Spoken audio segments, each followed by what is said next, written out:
I fed this start about 6 hours ago and it's really nice and bubbly, so I'm going to make some bread. To make the sourdough loaf, I'm going to use 1.5 cups of start. Make sure it's ready to go and all nice and bubbly and fermented. 1 cup of water. Mix until the sourdough start and the water are completely combined. 2¼ cups of flour, or about 300 grams.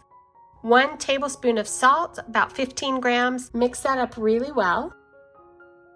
And then you'll have to continue mixing by hand. Then I'm going to cover this and let it sit in a warm place until it's doubled in size, probably about 2 to 3 hours. My cover didn't fit, so I have to switch bowls real quick. Okay, as I was saying, cover this and let it sit in a warm place until it doubles in size. When I'm using a significant amount of sourdough start, I like to take that opportunity to clean out the sourdough container. So I transfer what's remaining in there to a bowl, clean out the jar, and then pour the sourdough start back into the container. Then I'm going to feed it again with some flour and water, and then mix it really well, and then store it back in the spot that it likes best. Now that my sourdough has been sitting for about 2 hours, I'm going to do some stretch and folds. This just helps activate the gluten and to give your sourdough a nice spongy texture. It's going to be really sticky, so I get my hands damp with water and then just stretch and fold it around the bowl.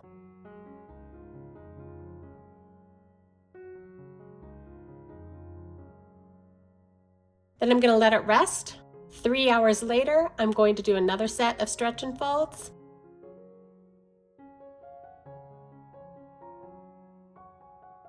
Let it rest again.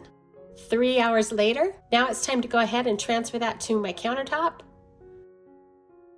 And I'm going to shape it. I do prefer my sourdough on the sticky side. I feel like it gives it a better texture. I don't like a really heavy sourdough. I like mine light.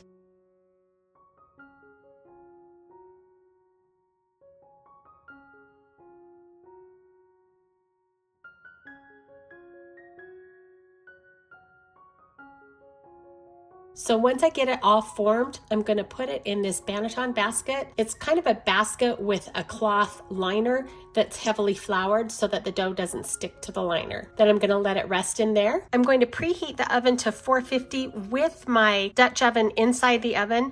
But to cook it, I'm going to lower the temperature of the oven to 375. After a couple of hours, you'll want to score the top just so that the bread has room to kind of expand and grow. Transfer it to the Dutch oven that's been warming in the oven. Cover the Dutch oven and put it in the oven.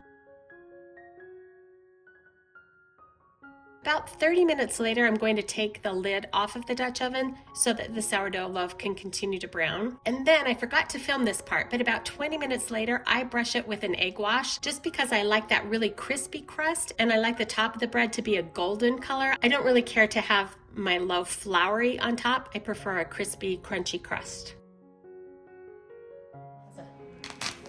Yeah. Crunchy. That sounds like it's gonna be good. Grandpa's gonna have a piece.